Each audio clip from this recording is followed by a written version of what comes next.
안녕하십니까. 세종스포츠 정형외과 차민석 원장입니다. 오늘은 후방 십자인대 손상에 대해서 수술을 해야 되냐 말해야 되냐에 대해서 말씀드리려고 합니다.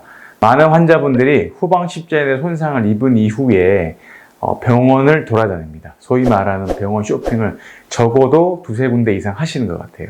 그 이유는 어떤 병원은 가면 수술해라, 그리고 어떤 병원은 하지 마라 이렇게 얘기하니까 헷갈려 하시는 거죠.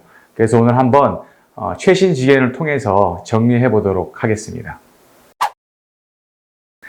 후방 십자인대 손상은 최근에 굉장히 많이 늘었습니다. 이유는 과거에는 교통사고가 주요 원인이었다고 하면 요즘에는 우리 밖에서 타고 다니는 전동 킥보드 손상이나 자전거 손상 때문에 그 빈도가 늘었습니다. 주로 후방 십자인대 손상은 이렇게 땅에 무릎이 굽혀진 상태에서 부딪혀서 생기는 경우가 많은데 킥보드 타거나 자전거 타면서 넘어져서 후방 십자인대 손상이 되는 거죠. 그럼 여러분들이 후방 십자인대 손상이 됐습니다. 그렇게 됐을 경우에 전방 십자인대 손상에 비해서 사실 발견이 어렵죠. 그리고 MRI를 찍어도 부분 파열인 경우에는 굉장히 애매합니다. 수술하기도 그렇고 안 하기도 그렇고 그런 경우가 생기게 되죠. 이럴 때 중요한 게 어떤 거냐? 진찰이 굉장히 중요합니다.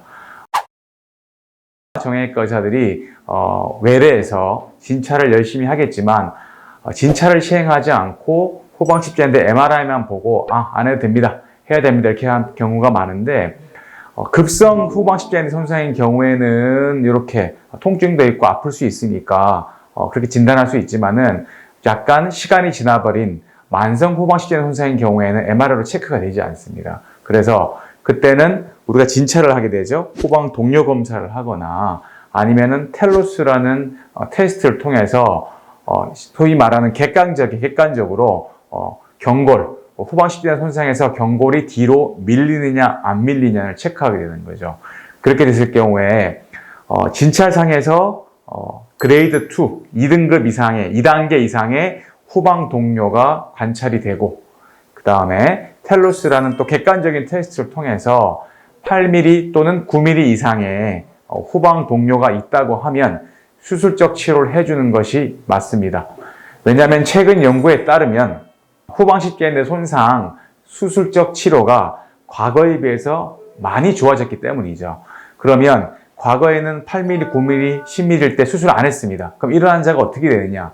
2년 후에, 10년 후에 관절염의 진행 정도를 해보니까 2년 후에는 20%, 10년 후에는 거의 40% 이상이 후방신을 수술하지 않은 사람들에 비해서 관절염 빈도가 현저히 높은 게 관찰되었기 때문이죠.